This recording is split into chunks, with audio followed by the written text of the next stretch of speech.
Obviously, you guys off to the 6-1 start. How much do you want to be a part of this? Oh man, I want to be a part of it big time. I'm trying everything to get back out there.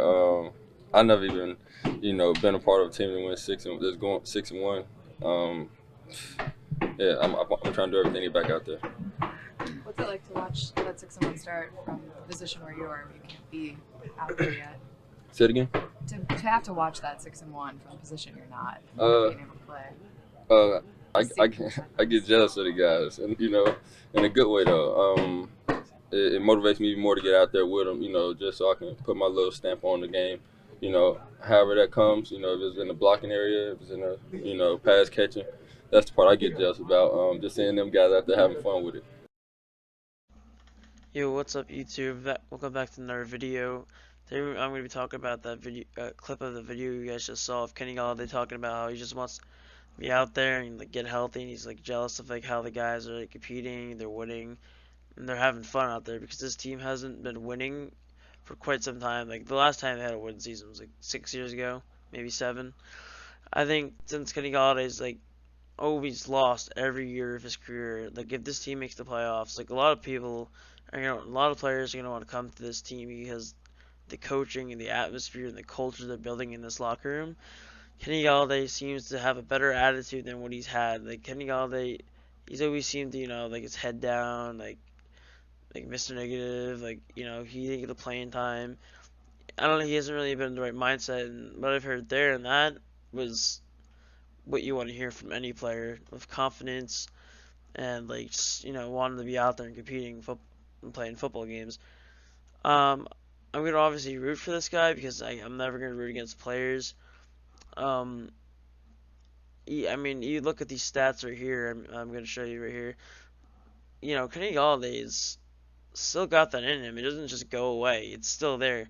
It's his mind that's messing with him. That's what I honestly think. Like if you look at someone like Daniel Jones, like once he gets his mind right, the guy's a good quarterback.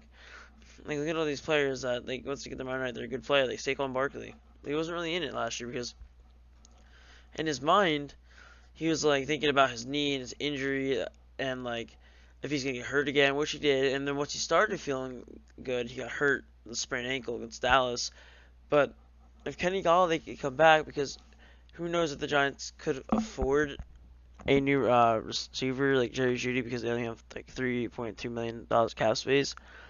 Kenny Golladay might have to be that guy, and I don't know if he'll start because they weren't like starting him before, but maybe he will.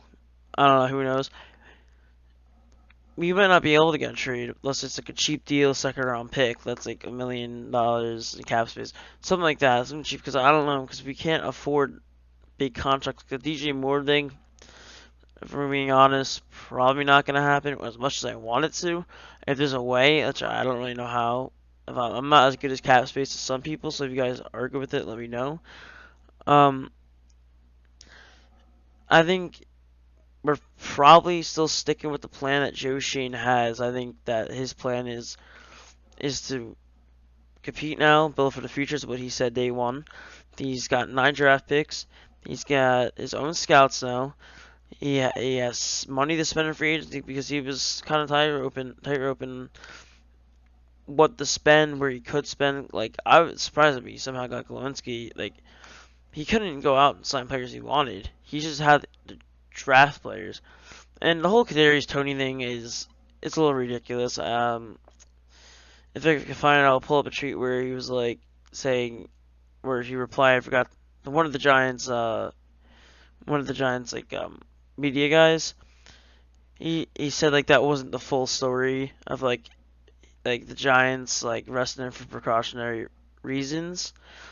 That wasn't true. So maybe he was just faking his injuries to not play because there's also videos of Kadarius Toney just pacing on the sideline and mad because he's not playing. Which I mean, yeah, if you're a competitor, you're gonna be mad that you're not playing, but he's never healthy. And even last year, I don't think he'd be faking injuries. I think he was honestly generally hurt because you saw it. You saw in the Cowboys game, then the Rams game. Then he had like a oblique injury. Then there was a hamstring. He had like 5 injuries his rookie season. So obviously some of them aren't fake. Maybe he was faking it this year because he wasn't happy he wasn't playing. This coaching staff doesn't bullshit. They're gonna put the best players out there. They're gonna give the best chance to win.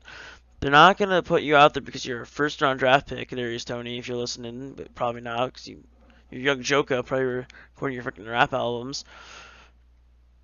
They are gonna do what's best for the team. And Kenny Golladay, if he can come out and perform, which I don't think he'll be on the team next year regardless, but if he can help the team now and help his future maybe, if this maybe stay on the team or perform another team, I don't think he's gonna trade it. If he gets traded after this video, well, whatever. But he still has it in him, and I know he still has it because the stats I showed you, those are so slouch. He's a Pro Bowler, he led the league in touchdowns, 1,000-yard season. He could still be that guy that could be a number one receiver for us, not for the future, for this season, because we don't have receivers, for being honest. We always could sign somebody. I mean, maybe we could trade for like Terrence Marshall, one of those guys. I don't know about Claypool. Maybe his asking price drops because the Steelers want a second-round pick. You're not getting that. You're not getting the same value you got for a guy you drafted that hasn't really performed to a player worth a second-round pick. I don't think that's gonna happen. I don't know if they're gonna trade for a receiver. There's a lot of positions he needs. It isn't just wide receiver, but if they could pull off a Jerry Jeudy trade or a Claypool trade for cheap, or Terrence Marshall even, whatever, it's fine. I just want to win, and I want to keep winning in the future. I don't like some people like this girl on ESPN was like, the Giants should lose games. It's better for the future to win, but they're winning now, so it doesn't really make sense if you're winning now, so you lose. Like that's like saying the Eagles should stop winning and then try to get C.J. Stroud because they could win in the future. I don't know. It's like maybe it's not like the same thing, but I don't know. Like it doesn't really make sense. But I think Kenny Golladay is trying and been working hard. He seems like a different player the way he talks now. Like I think because the whole Joe Judge dark cloud was all over everybody. Nobody was the same player they were Joe Judge. Joe Judge like kind of like held people back, and I would always think that this team is more talented than what it showed last year, which has kind of proven itself right. We don't really need Kadarius Toney. Whatever, screw that guy. We have Wanda Robinson. He's like the same exact player. Kadarius Toney, I really don't find a number one, number two receiver. He's more of a number three. He's more of a slot guy to me. Maybe he's not, but that's what I think. He's all over Twitter. He's all over the place, that guy. I don't know. He's like kind of like Antonio Brown, some shit he says. But we have something going here, so you don't want to break it. You don't want to go off the maps. Because a couple years ago, when we were like a 2-win team, Dave Gettleman's like, oh, let me trade away my picks for Leonard Williams. Leonard Williams is a great player. Don't get me wrong. Looking at it now, it's a good trade. But if you're back at that time, you traded assets away for you're being buyers for a situation you shouldn't be. It's kind of an issue. This is why this front office is better than that front office, and that's why this coaching staff is better than that coaching staff. It's because they know how to put a winning product on the field. So we're going the right direction. If we don't get a receiver, don't be upset about it. We do, be happy with it.